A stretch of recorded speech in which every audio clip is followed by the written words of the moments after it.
কারণ হলো আমার ধর্মের নাম হলো ইসলাম। বলেন সুবহানাল্লাহ। আল্লাহ রাব্বুল আলামিন বলেন ইন্নাদ-দীনা ইনদাল্লাহিল ইসলাম। একমাত্র আল্লাহ রাব্বুল আলামিনের কাছে মনোনীত দিন, মনোনীত ধর্মের নাম হলো ইসলাম। কথা বলেন ঠিক কিনা? আলহামদুলিল্লাহ লা ইলাহা ইল্লাল্লাহ লা ইলাহা ইল্লাল্লাহু মুহাম্মাদুর রাসূলুল্লাহ।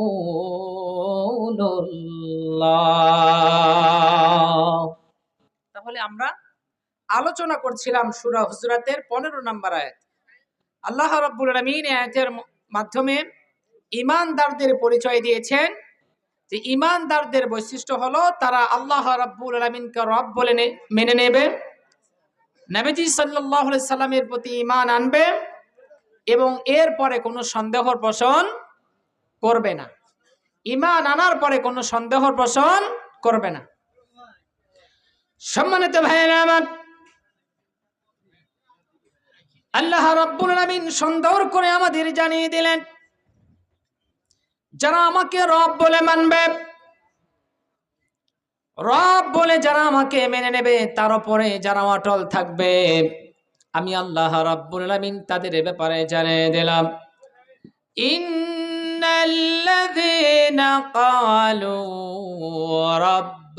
রাব্বুনাল্লাহ সুম্মা ইসতাকামু ফালা খাউফুন আলাইহিম ওয়ালা হুম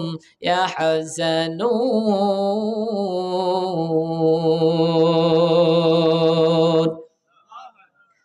আল্লাহ পাক জানিয়ে দিলেন নিশ্চয় যারা বলে আল্লাহ রাব্বুল আলামিন আমাদের রব, আমি আল্লাহ রাব্বুল আলামিনকে যারা রব বলে মানে, রব বলে মেনে নেওয়ার পরে তার উপরে যারা অটল থাকে, কোন রকম ভাবে নড়াচড়া করে না, এদিক সেদিক যায় না, আমি আল্লাহ পাক তাদের ব্যাপারে জানিয়ে দিলাম ফালা খাউফুন আলাইহিম ওয়ালা হুম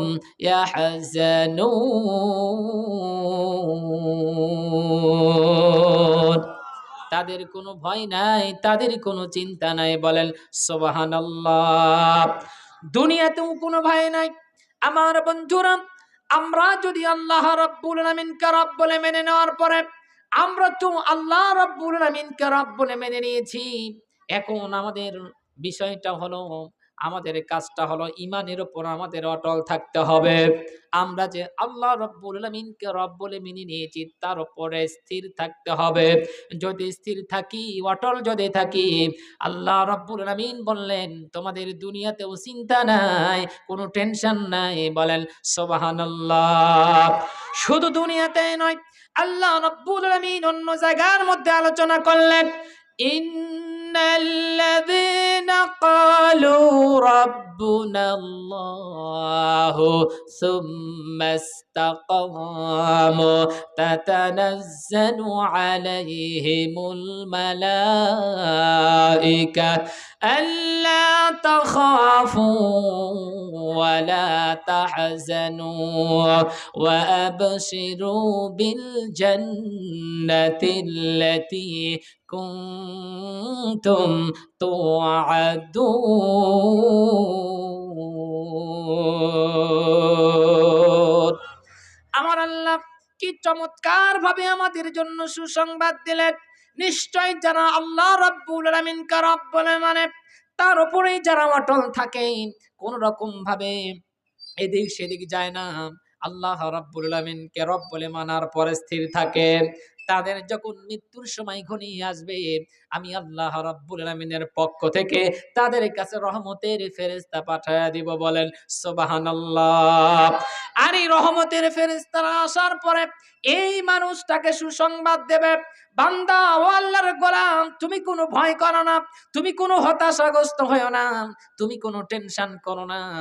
এই যে তাকায়া দেখো, তোমার মৃত্যুর পরে জান্নাত, যেই জান্নাতের সুসংবাদ আল্লাহ রাব্বুল আলামিন তোমাকে দিয়েছিল, যেই জান্নাতের সুসংবাদ আল্লাহ পাক তোমাদেরকে দিয়েছিল, যেই জান্নাতের সুসংবাদ আমার আল্লাহ রাব্বুল আলামিন ঈমানদারদের দিয়েছিলেন, ইন্নাল্লাযীনা আমানু ওয়া আমিলুস সালিহাত কানাত লাহুম জান্নাতুল ফিরদাউসি নুজুলা। জোরে বলেন আল্লাহু আকবার। আমার আল্লাহ রাব্বুল আলামিন বলে দিলেন, যারা ঈমান আনে, আমলে সালেহ করে, ভালো ভালো কাজগুলো যারা করে, তাদেরকে আমার আল্লাহ জান্নাতুল ফিরদাউসের মেহমানদারি করাবে। আমার বন্ধুরা, এই ফেরেশতারা এসে বলবে, বান্দা, যেই জান্নাতের সুসংবাদ তোমাকে দেওয়া হয়েছিল, তাকায় দেখো বান্দা, সেই জান্নাতের দিকে তাকায় দেখো। বান্দা জান্নাত দেখতে দেখতে মুস্কি হাসতে হাসতে পৃথিবীর মায়া ত্যাগ করে চলে যাবে। বলেন সুবহানাল্লাহ।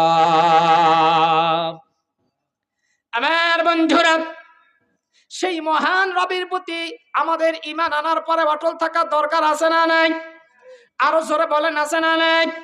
হযরত ওমর রাদিয়াল্লাহু তাআলা আনহু যখন খলিফা, হযরত ওমর ছিলেন অর্ধ জাহানের খলিফা। অর্ধ জাহান যিনি শাসন করেছেন, হযরত ওমরের জামানায় মানে রোমের কিছু রোম দেশে কিছু সৈনিক হযরত ওমর পাঠায় দিয়েছিলেন। সেই রোমে যে সৈনিকগুলো পাঠায় দিয়েছিলেন, সেই সৈনিকদের মধ্যে সেনাপতি নিযুক্ত দায়িত্ব দিয়েছিলেন আব্দুল্লাহ বিন হুযায়ফাকে। বলেন সুবহানাল্লাহ। আমার ভাইয়েরা, রোম সম্রাট তিনি আগে থেকেই জানতেন মুসলমানদের কথা। মুসলমান এমন একটা জাতি যারা আল্লাহ রাব্বুল আলামিনকে রব বলে মেনে নিয়েছে, তার উপরেই তারা অটল থাকে, কোন রকম ভাবে নড়াচড়া করে না। নিজের জীবন পর্যন্ত তারা বিলিয়ে দেয়, নিজের জীবনটাকে তারা বিলিয়ে দিতে পারে, তবু তারা ঈমান হারা হয় না। এর নাম হলো মুসলমান। কথা বলেন ঠিক কিনা? আমার বন্ধুরা, তরুণ সম্রাট চিন্তা ভাবনা করলেন, তার সৈনিকদের ডেকে বললেন, শোনো, তোমরা যে মুসলমানদের বিরুদ্ধে লড়াই করবা, মুসলমানদের থেকে যেই সৈনিকগুলো আসবে, আমি তাদের ব্যাপারে অনেক গল্প শুনেছি, তাদের ঈমানের কথা অনেক জেনেছি। তবে তোমাদের কাছে আমার কথা হলো, তোমরা যুদ্ধের ময়দানে যদি মুসলমানদের পাও, তাহলে মুসলমানদেরকে হত্যা করবে না। আমি তাদের ঈমানটা পরীক্ষা করতে চাই, দেখি তাদের ঈমানটা কেমন অটল। তোমরা সেই মুসলমানদেরকে আমার কাছে নিয়ে আসবা। এইবার আমার বন্ধুরা, যুদ্ধ শুরু হয়ে গেল। যুদ্ধের ময়দানে আব্দুল্লাহ বিন হুযায়ফা সহ তার কিছু সঙ্গী সাথী বন্দী হয়ে গেল। রোম সম্রাটের সৈনিকদের হাতে বন্দী হয়ে গেল। রোম সম্রাটের সৈনিকেরা আব্দুল্লাহ বিন হুযায়ফা সহ মুসলমানদেরকে তার কাছে নিয়ে গেল। নিয়ে যাওয়ার পরে রোম সম্রাট তার সৈনিকদেরকে বলল, মুসলমানদের মধ্যে সেনাপতিকে, মুসলমানদের মধ্যে প্রধানকে, তাকে একটু আমার কাছে ডেকে নিয়ে আসো। তারা বললেন, মুসলমানদের মধ্যে যিনি সেনাপতির দায়িত্ব পালন করছেন, যিনি তাদের প্রধান, তার নাম হলো আব্দুল্লাহ বিন হুযায়ফা। বলেন সুবহানাল্লাহ। আমার ভাইরা, আব্দুল্লাহ বিন হুযায়ফা কি রোম সম্রাটের নিকটে নিয়ে যাওয়া হলো। রোম সম্রাটের কামরায় যখন চলে গেল, যাওয়ার পরে রোম সম্রাট আব্দুল্লাহ বিন হুযায়ফাকে লক্ষ্য করে বললেন, আব্দুল্লাহ বিন হুযায়ফা, তুমি রাসূলুল্লাহর সাহাবী, তুমি ইসলাম ধর্মের অনুসারী। আব্দুল্লাহ রে, আজকে তো তুমি আমার হাতে বন্দী, তুমি তো বুঝতেই পারতেছো, আমি ইচ্ছা করলে তোমাকে দুনিয়া থেকে বিদায় করে দিতে পারি। তবে আব্দুল্লাহ বিন হুযায়ফা, শোনো, আমার কিছু প্রশ্ন আমি তোমাকে করব, কিছু অফার দিব। যদি তুমি অফার গ্রহণ করো, তাহলে তোমার কোনো চিন্তা নাই, তোমার মৃত্যু হবে না। বলেন সুবহানাল্লাহ। এমন প্রস্তাব, এমন অফার যখন দিল, আব্দুল্লাহ বিন হুযায়ফা বললেন, কি অফার আপনি দিতে চান? প্রথমেই রোম সম্রাট বলল, আব্দুল্লাহ বিন হুযায়ফা, শোনো, তুমি একজন মুসলমান, তুমি ইসলাম ধর্মের অনুসারী, তুমি একজন মুসলমান, তোমার ধর্মের নাম হলো ইসলাম, কিন্তু তুমি তো জানো আমি একজন খ্রিস্টান, আমার ধর্মের নাম হলো খ্রিস্টান, আমি খ্রিস্টান ধর্মের অনুসারী, আমি খ্রিস্টান। সর্বপ্রথম তোমাকে আমি যে অফারটা দিতে চাই, যেই প্রস্তাবটা দিতে চাই, তা হলো, তুমি যদি ইসলাম ধর্ম ছেড়ে দেন, তুমি যদি আল্লাহ রব্বুল আলামিনের রব, তাকে যে রব বলে মেনেছো, সেই পথ থেকে তুমি যদি সরে এসে আমাদের খ্রিস্টান ধর্ম যদি তুমি গ্রহণ করো, তাহলে আমি আমি রোম সম্রাট জানিয়ে দিলাম, আমি রোম সম্রাট তোমাকে অফার করছি, আমার যত অর্থ সম্পদ আছে, টাকা পয়সা আছে, যত কিছু আছে, এইগুলো আমি 2 ভাগ করে 1 ভাগ আমি তোমাকে দিয়ে দিব। বলেন তো প্রস্তাব ছোট না বড়? আরো জোরে বলেন, ছোট না বড়? প্রস্তাব কিন্তু অনেক বড়। রোম সম্রাট বললেন, আব্দুল্লাহ ইবনে হুযায়ফা, আমি যে প্রস্তাবটা দিলাম তুমি গ্রহণ করো। আব্দুল্লাহ বিন হুযায়ফা বললেন, না না না, এই প্রস্তাব আমি মেনে নিতে পারি না, এই প্রস্তাব আমি গ্রহণ করতে পারি না। আর ভাইয়েরা গভীর মনোযোগ দেবেন। আব্দুল্লাহ বিন হুযায়ফা বললেন, কখনো তোমার ওপর আমি মেনে নিতে পারি না। জোরে বলেন আল্লাহু আকবার। আজকে যদি আমাদের মতো মানুষদেরকে যদি এইরকম অফার দেওয়া হতো, জানি না আমাদের অবস্থাটা কেমন হতো, তাদের ঈমানটা কত মজবুত ছিল। আর এই জন্যই তো আল্লাহ রাব্বুল আলামিন জানিয়ে দিলেন, ইন্নাল্লাযীনা ক্বালু রাব্বুনাল্লাহু সুম্মা ইসতাকামু ফালা খাউফুন আলাইহিম ওয়ালা হুম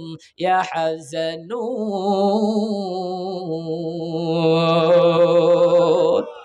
নিশ্চয় যারা আল্লাহ রাব্বুল আলামিনকে রব বলে মানে, তার উপরেই যারা অটল থাকে, কোন রকম ভাবে নড়াচড়া করে না, তাদের কোনো ভয় নাই, তাদের কোনো চিন্তা নাই। বলেন সুবহানাল্লাহ। বলেন তো আব্দুল্লাহ বিন হুযায়ফা কোন ধর্মের অনুসারী ছিলেন? আরো জোরে বলেন, কোন ধর্মের? আমরা কোন ধর্মের অনুসারী? আমাদের ধর্মের নাম কি? আরো জোরে বলেন, আমাদের ধর্মের নাম কি? আমাদের ধর্মের নাম হলো ইসলাম। কথা বলেন ঠিক কিনা? ইসলাম শব্দের অর্থ কি? ইসলাম শব্দের অর্থ আমরা জানি শান্তি। ইসলাম শব্দের অর্থ শুধু শান্তির মধ্যে সীমাবদ্ধ নয়। ইসলাম শব্দের অর্থ হলো আত্মসমর্পণ করা, আনুগত্য করা, সারেন্ডার করা। কার কাছে আত্মসমর্পণ করবেন, কার কাছে সারেন্ডার করবেন, কার কাছে আনুগত্য করবেন? আনুগত্য করতে হবে, সারেন্ডার করতে হবে, মাথা নত করতে হবে একমাত্র যিনি মুনিব, সেই মহান আল্লাহ রাব্বুল আলামিনের নিকটে। কথা বলেন ঠিক কিনা? আল্লাহ রাব্বুল আলামিন বলেন, কুল ইন্না সলাতি ওয়া নুসুকি ওয়া মাহইয়ায়া ওয়া মামাতি লিল্লাহি রাব্বিল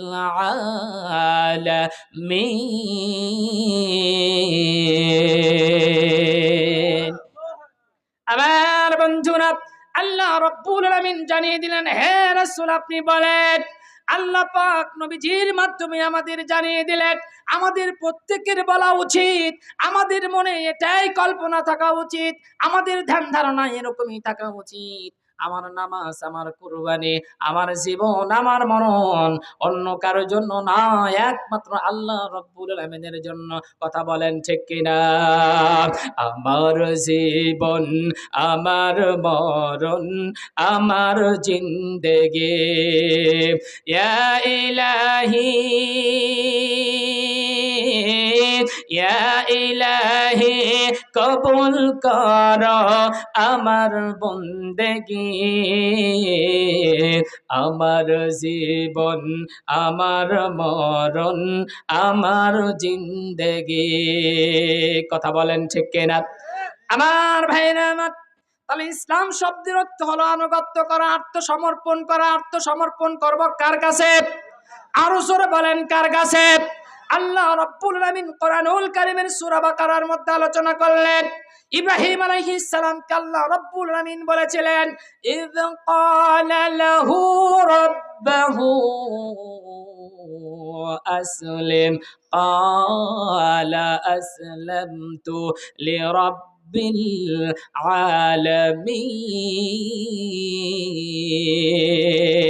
আলামিন।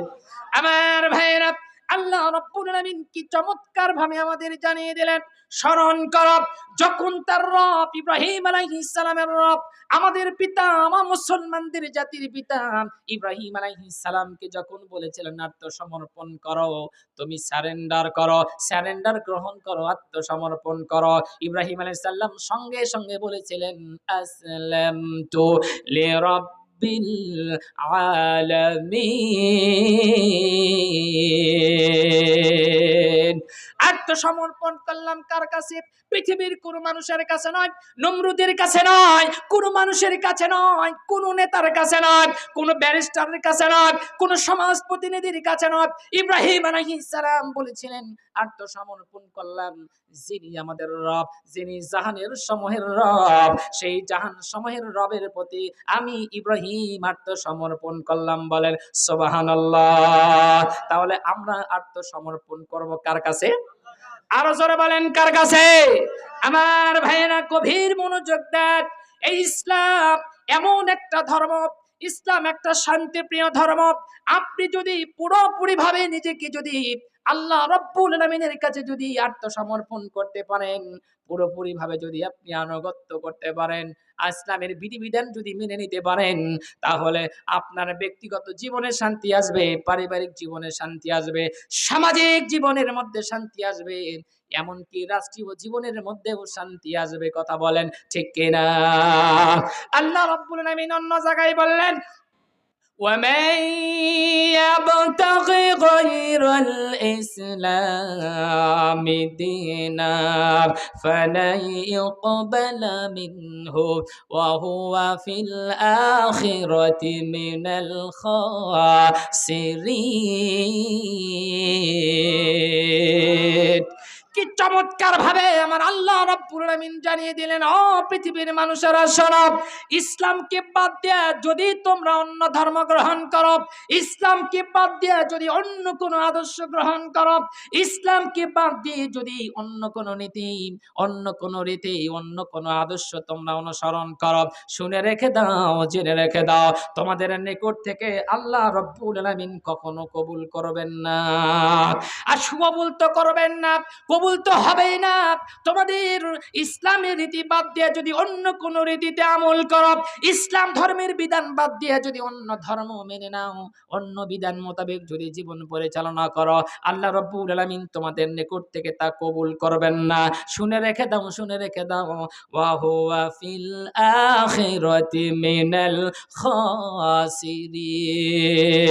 তোমরা ক্ষতিগ্রস্তদের অন্তর্ভুক্ত হয়ে যাবে। বলেন নাউজুবিল্লাহ। আমার ভাইয়েরা গভীর মনোযোগ দিবেন। আব্দুল্লাহ বিন হুযায়ফাকে প্রস্তাব দিয়েছেন কি, যে তুমি যদি খ্রিস্টান ধর্ম গ্রহণ করো, আব্দুল্লাহ বিন হুযায়ফাকে প্রস্তাব দিয়েছেন তুমি যদি খ্রিস্টান ধর্ম গ্রহণ করো, তাহলে আমার যত সম্পদ আছে অর্ধেক সম্পদ দান করব, নাকি বলেন? কিন্তু আব্দুল্লাহ বিন হুযায়ফা কি বললেন? না, আমি এটা গ্রহণ করতে পারি, আমার ঈমান বড়, অর্থ সম্পদের প্রয়োজন নাই, আমি আল্লাহ রাব্বুল আলামিনের প্রতি ঈমান আনছি, আর আমি এমন একটা ধর্মের প্রতি ঈমান আনছি যে ধর্মের নাম হলো ইসলাম। কথা বলেন ঠিক কিনা? আল্লাহ রাব্বুল আলামিন বলেন আল-ইয়াউমা আকমালতু লাকুম দীনাকুম ওয়া আতমামতু আলাইকুম নি'মাতি ওয়া রাদিতু লাকুমুল ইসলাম দীনা। আব্দুল্লাহ বিন হুযায়ফা জবাব দেয়, রোম সম্রাট, ভালো করে তুমি শুনে রেখে দাও, তুমি মনে করেছো তুমি আমাকে যে অফার দিয়েছো আমি গ্রহণ করব, না না না, কখনো তোমার অফার আমি গ্রহণ করতে পারি না।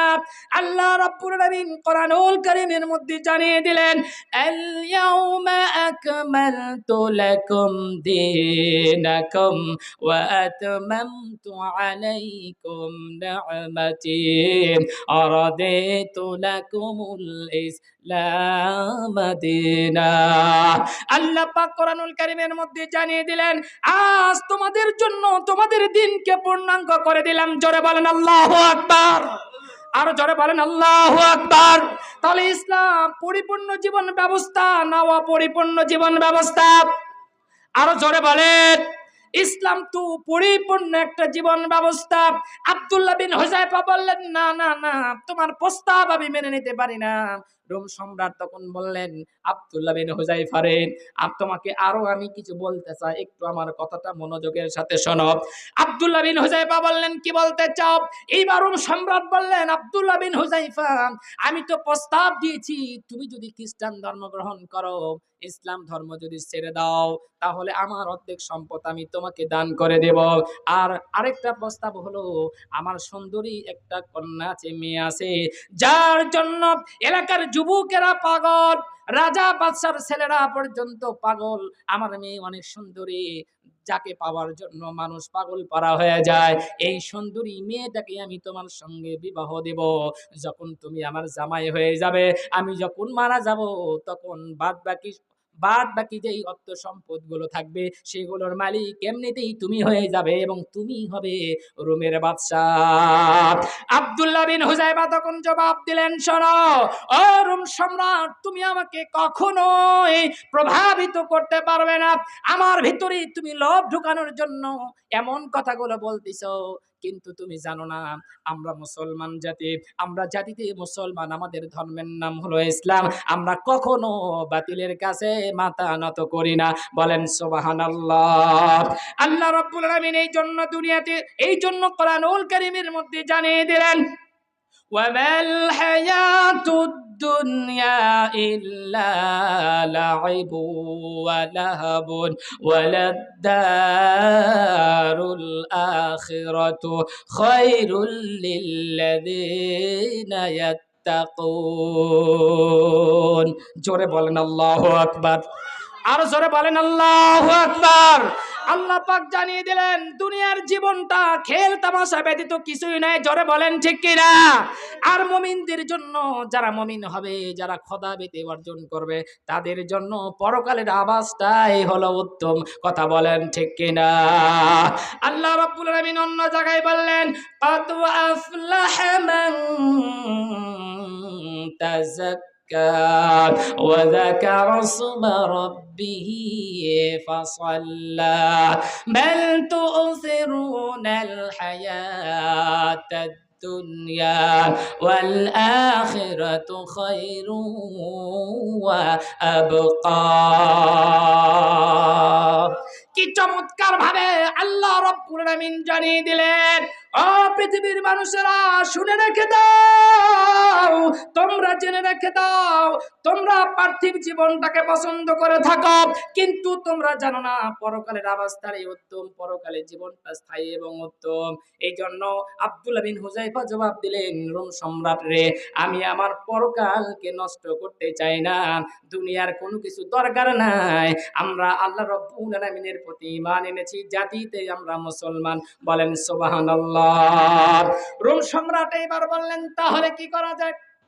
বলল, ঠিক আছে, যখন তুমি আমার খ্রিস্টান ধর্ম গ্রহণ করছো না, আমার অফার গুলো যখন গ্রহণ করছো না, তাহলে তোমার বিরুদ্ধে আরো অ্যাকশন নেওয়া হবে। আব্দুল্লাহ বিন হুযায়ফা বললেন, অ্যাকশন নাও, তাতে কোনো আসে যায় না। তার সৈনিকদের ডেকে বললেন, শোনো, এখন মুসলমানদেরকে তোমরা জেলখানার মধ্যে বন্দী করে রাখো, এদেরকে জেলে রাখো, কোনো খাবার দেবা না, কোনো পানি দেবা না, কোনো কিছুই দেবা না।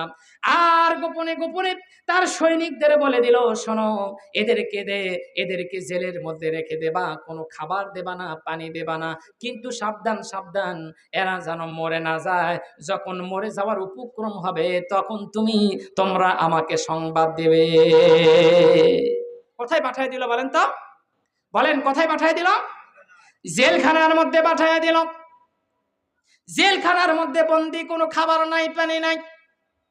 বেশ কিছুদিন অতিবাহিত হয়ে গেল। অতিবাহিত হয়ে যাওয়ার পরে বলেন তো, না খেয়ে মানুষ আর কয়েকদিন থাকবে? এইবার নিস্তেজ হয়ে গেল, দুর্বল হয়ে গেল। ডাক্তার সেট করে দেওয়া হয়েছিল, ডাক্তার আসলো, পরীক্ষা নিরীক্ষা করে দেখলো, এখন যদি খাবার দেওয়া না হয় তাহলে হয়তো মারা যাবে।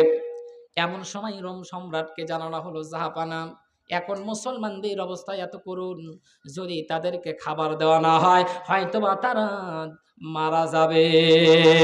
রোম সম্রাট এবার বললেন, তাহলে তাদেরকে খাবার দাও, তবে সব খাবার নয়।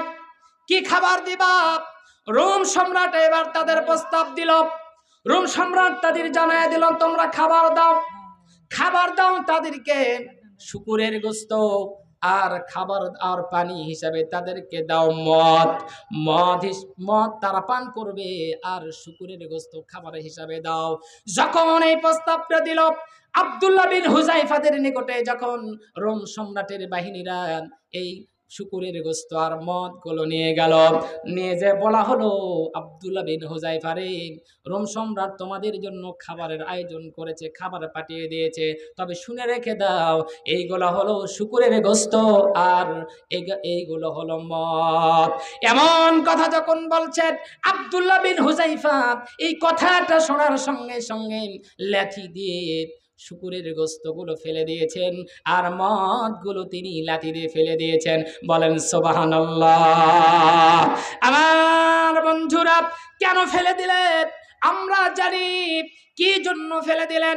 আল্লাহ রাব্বুল আলামিন কোরআনুল কারীমের মধ্যে জানিয়ে দিলেন, ইয়া আইয়ুহাল্লাযীনা আমানু ইন্নামাল খামরু ওয়াল মাইসিরু ওয়াল আনসাবু ওয়াল আজলামু রিজসুম মিন আমালিশ শাইতান ফাজতানিবুহু লাআল্লাকুম তুফলিহুন।